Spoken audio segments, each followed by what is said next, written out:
US stock markets just made a strong comeback.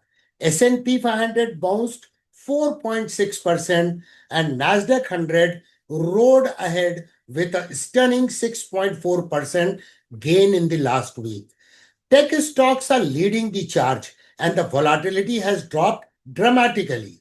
But wait, before we celebrate too soon, we need to ask, is this a reliable trend reversal or just a temporary relief rally? We will answer all that today using the deep technical analysis, understanding the price action, and also discuss some important market updates like improving fear and greed index and the falling VIX levels. So stay tuned with me till the end for the full picture. Before we move to the charts, here is a quick roundup of the US stock market. Meta, that is Facebook, and Microsoft has delivered the strong earning surprises, boosting the tech sentiment. Latest US GDP growth came slightly lower than expected, reinforcing the hopes that the Fed might stay cautious on future rate hikes. Meanwhile, Federal Reserve officials have hinted at keeping the interest rate steady for now, giving another boost to the equities. In short, fundamentals and technicals are starting to align, but caution is still important. Now let's quickly understand the current sentiment behind this bounce. The fear and greed index has improved from an extreme fear reading of 19 to now 35. It's still in the fear zone, but much better, showing that the sentiment is improving and the market panic is easing out. However, the put call ratio 5-day average stands at 0.8, meaning investors are still cautious. The momentum is not fully strong yet. But there is a good news. Volatility index, that is VIX, has dropped sharply and is now trading quite closer to 20-day moving average, indicating more market stability. Overall, the sentiment is improving, but it's not yet fully bullish. So we need to stay tactical. Now let's switch to the price charts and break down the technical setup.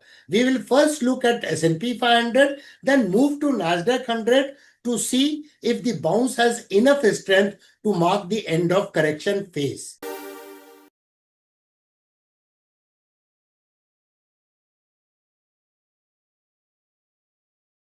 This is S&P 500 index in weekly time frame. Today's analysis is fully guided to make an assessment whether this correction is over or not, because the recent time there has been a deeper correction in S&P 500. So let us first look at the historical price action. What the historical price action suggests is, in this bear market, there was a very deep correction over here, and then it formed the rounding bottom pattern and gave a breakout. We have already discussed in our earlier videos that the target of this rounding bottom pattern got achieved and then the correction started. We can clearly see the distribution pattern. It was the multiple top formation. There was a breakdown of the distribution pattern, that is double top or triple top, and then it had fallen. The first confluence we get is the price is bouncing from an important SMA 144. Historically, earlier also it bounced from SMA 144. Secondly, if I superimpose some of the technical studies, this is the neckline area of rounding bottom pattern. So when the correction was taking place, there are only two possibilities in the stock market. One, there could be a pullback. If there is a pullback, then the price could have taken support at EMA 55 or EMA 21, but it did not. Then there was a deeper correction. So when correction will take place, we can easily expect the correction might go to this zone, which is a neckline area of rounding bottom pattern. So there was a very strong support from 4,600 to 4,700 zone, and there is another support was 4,800 because the price got rejected from this level. And what exactly has happened? There was a confluence of this upper fiber of the neckline and the confluence of SMA 144 from where it is bouncing off. Another evidence is this rising trend line. Price has taken support here, price has taken support here, price has taken support here. So this trend line is an established trend line because it has three touch points. If we extend this trend line, price has taken support from the very critical dynamic support level of this trend line.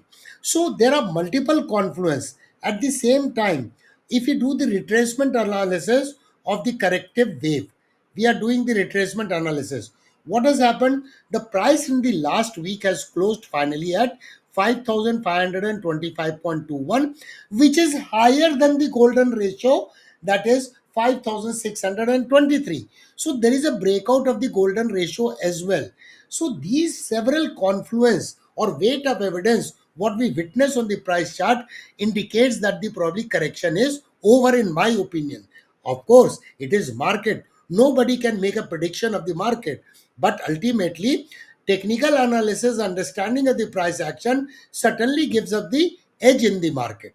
When we look at the daily price chart of S&P 500, what we can see, the market structure had turned bullish.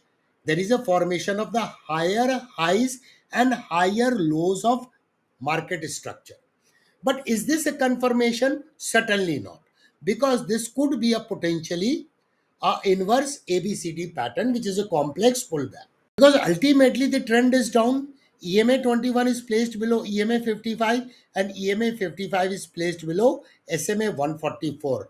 So we need to have some kind of reversal chart pattern. What could be the potential reversal chart pattern? If you see here, if it is a left shoulder, so this becomes the potential neckline area.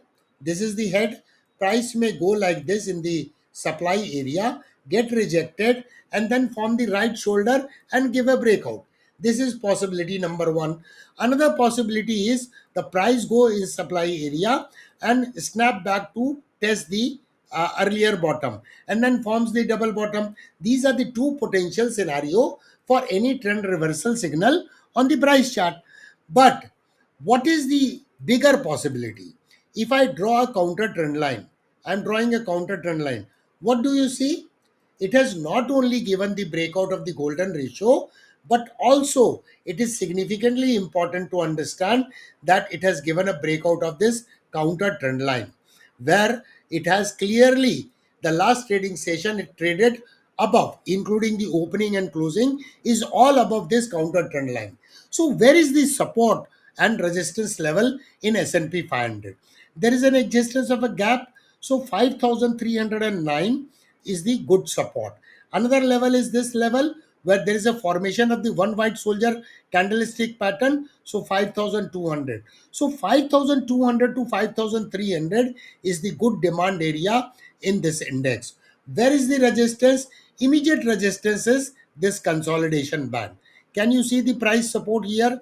Price rejection here. So 5622, 5725 is the immediate supply area in this particular index. However, once the price takes out this supply area, it will be double confirmation that the trend is reversing, because by that time the price will start trading above SMA 233 as well and will take out this important level. Probably we can see then the kind of inverse head and shoulder, which is a very strong reversal chart pattern. This is the weekly price chart of Nasdaq 100 index. What we can see here too, we can see the rounding bottom pattern. This was the neckline area and hence it is bouncing from the key support area, which has a confluence of SMA 144 as well. The last week candle is the bullish engulfing candlestick pattern. So it is a bounce from a very significant area, and this could have been the potential resistance because it was a resistance, then it became support. Price has taken out that important resistance area. This is the daily price chart of Nasdaq 100. What do we see here? Can we see the change in the market structure? Higher highs and higher lows kind of market structure, and here the things are little different than S&P 500. What difference is there? I am drawing a trend line. Please watch it carefully. I am drawing this trend line. What this indicates? This indicates left shoulder, head formation, right shoulder, and a breakout. And breakout with a very powerful candlestick pattern, that is one white soldier candlestick pattern. So where is the support and resistance level? There is a gap. So 18,396. So we can say 18,300 to 18,400 is the important demand area, and where EMA 21 and volume weighted moving average 21 period will also provide the dynamic support to this index. Where is the supply area? Potential supply area is this. There is a support, there is a resistance, there is a support. So this area, this zone is a supply area from 19,900 to 20,400 to 500 zone, and there is a multiple moving averages like SMA 200 and SMA 144, which will act as a dynamic resistance in Nasdaq 100. If you found this analysis useful, don't forget to like this video and share it with your friends and community groups. Let's help more and more people to stay ahead in the markets. Also, comment below, do you think this US stock market bounce will continue? I would love to hear your views. And yes, don't forget to subscribe the channel and hit the notification bell, because we bring powerful market insights every week. See you in the next video.